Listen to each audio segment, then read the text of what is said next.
Hello, this is Dr. Nony, board certified internal medicine physician with ER experience. Today, we will have another interesting story from wild rural medicine practice. Here we go. She almost died tonight, not in a car crash, not from a gunshot wound, but from something quiet, something slow, something she kept hidden for days. No one knew, not her family, not her friends, and for a while, not even her primary care physician. She walked into my ER bleeding to death and almost didn't come in at all. Let me show you what nearly killed her and why staying silent could have been fatal. She was 35-year-old female, pale, sweating, could barely stand. One of the nurses grabbed me and said, "Doc, room 3 is crashing." She just walked in and looks really bad. So I walk in, she has slumped on the stretcher, eyes half closed, lips dry. I ask, "What's going on?" She whispers, "Oh, I have been bleeding for a week. I thought it would stop." Her blood pressure 72/40, heart rate 138, skin cold, mucous membranes dry, capillary refill delayed. She looked like a ghost. I asked her, "When was your last period?" She answered, "It never really stopped." That's when it hit me. She wasn't just fatigued, she was in shock. We got oxygen going, 2 large bore IVs, started drawing blood, typing and cross-matching. Ordered stat CBC. When the results came back, I was shocked. Hemoglobin 4.5. That's not just anemia. That's critical. She was bleeding out. And here's the thing.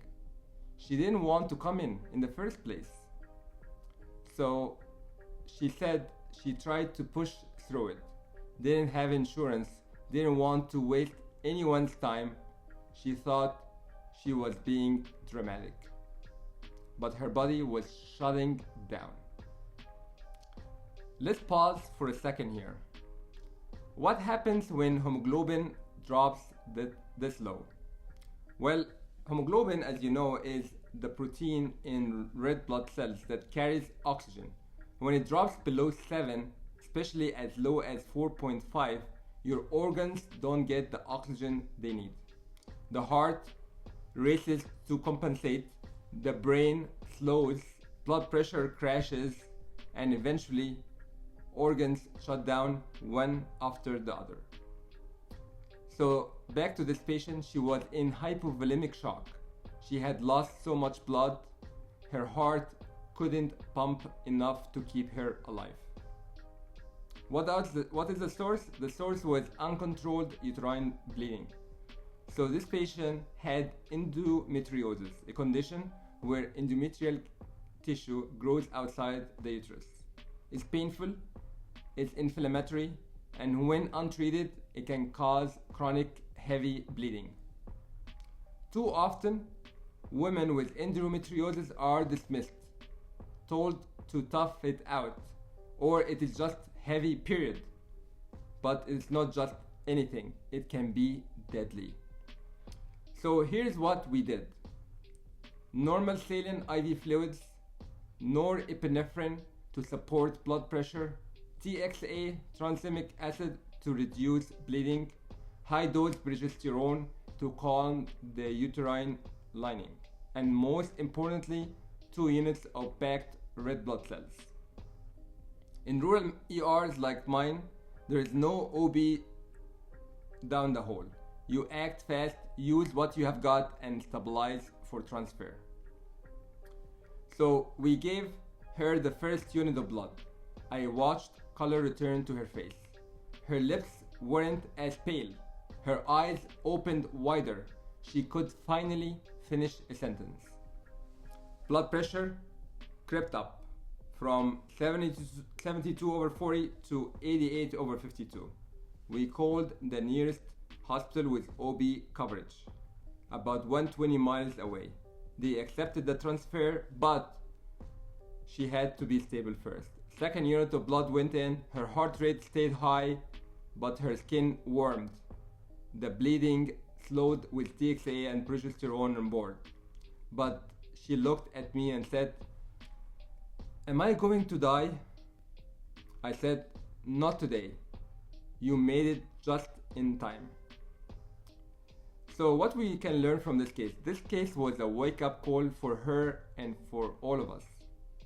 Here's what it taught me. Number one, never ignore vaginal bleeding.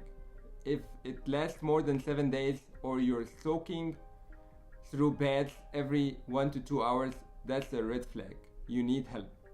Number two, endometriosis is not just a bad period, it is a chronic disease, and yes, it can be life-threatening. Number three, hemoglobin less than 7 equal crisis. That's an emergency, not wait and see. Number four, delaying care out of fear or shame can be deadly. She almost didn't make it, not because medicine failed her, but because she thought her suffering didn't count. If you are working in a rural ER, urgent care, or a small hospital, you need to know your protocols, you need to know when to start blood, and you need to know your medications, TXA, progesterone, and vasopressors. Because when help is hours away, you are the help. She didn't want to come in the first place, but she did, and that choice saved her life.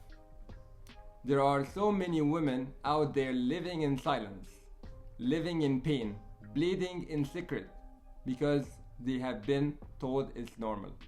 But normal shouldn't mean suffering. If you're watching this and dealing with something like this, don't ignore it. Please don't ignore it. You are not dramatic, you're not overreacting, and you're not wasting our time. You're actually saving your life. And if you are a provider, listen, validate, and act. You might be the only one who does. This is Dr. Nony from Dr. Nony's Power Lab, where medicine meets real life. Please subscribe if you want real cases, real talk, and real science that saves lives. Stay safe, listen to your body, and please don't wait until it's almost too late. Thank you so much for listening. Wish you all the best until next time. Bye bye.